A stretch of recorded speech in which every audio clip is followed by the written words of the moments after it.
Hello, thank you for joining us. One day after Congress certified the 2024 election and less than 2 weeks from inauguration, President-elect Donald Trump addressed reporters Tuesday in a wide-ranging 75-minute news conference at Mar-a-Lago. Officially, the news conference was intended to be a platform for Trump to announce a $20 billion investment from a United Arab Emirates-based tech firm. But he quickly diverted to other topics, including foreign policy, with Trump weighing in on Greenland, Panama, Mexico, and Canada. Well, we need Greenland for national security purposes. People really don't even know if Denmark has any legal right to it. But if they do, they should give it up because we need it for national security. The Panama Canal is a disgrace. They laugh at us because they think we're stupid, but we're not stupid anymore. Mexico's really in trouble, a lot of trouble. Very dangerous place. We're going to be changing the name of the Gulf of Mexico to the Gulf of America. Are you also considering military force to annex and acquire Canada? No, economic force, because Canada and the United States, that would really be something. CBS News political reporter Aaron Navarro joins us now from West Palm Beach, Florida. Aaron, whether Trump is serious or not, did he lay out a strategy for some of what he is proposing? Lindsay, good evening. Good to be with you. I'll start with at least his goal to annex Canada. As you played that sound clip right there, Trump said he would, quote, use economic force, but did not specify what that exactly would look like. Trump continued to show frustration, as he often does when it comes to allies of the U.S., when it comes to the trade relationship between the two countries.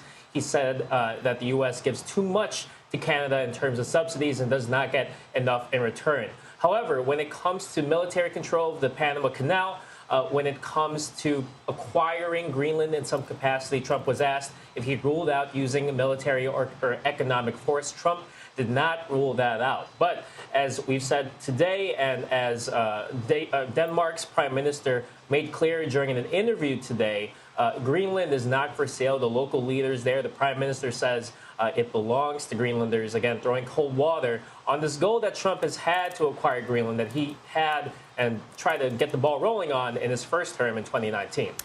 And in response to Canada becoming part of the Union, Prime Minister Justin Trudeau wrote on X, there isn't a snowball's chance in hell that Canada would become part of the United States. Trump was also asked, Aaron, about pardons for January 6 defendants. Do we get any clearer picture of what he intends to do when he takes office?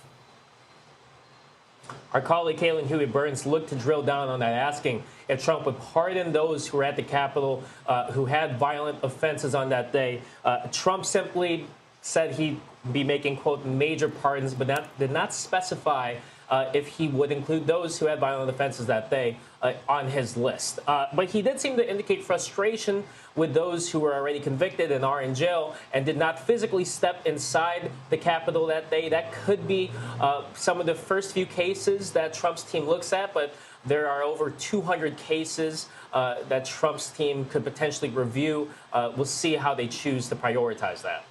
Much of Trump's agenda will need to go through Congress. How fast will Republicans need to move if they want to pass Trump's policies, given the slim margins Republicans already have, which, by the way, is going to get even slimmer when several members join Trump's cabinet? Yeah, several of the members that were picked for Trump's cabinet have said that they will resign on January 20th when Trump is inaugurated. So a slim majority is made even slimmer. However, while Trump has talked a lot about the bill this past week, April seems to be the big month, as that is when House Speaker has said these bills will actually come to a vote. By early April, some of those vacancies could be filled. But another problem that they could run into with these slim margins is the content of the reconciliation bills. We have already seen House Republicans vote against the president's wishes when it comes to the debt limit. We have seen them buck the president when it comes to his tax cuts from his first term. He wants these things in these reconciliation bills. So the clock, as well as the content of the bills, could be obstacles for president and what he's looking to get done in his, quote, day one agenda. Aaron Navarro, thank you.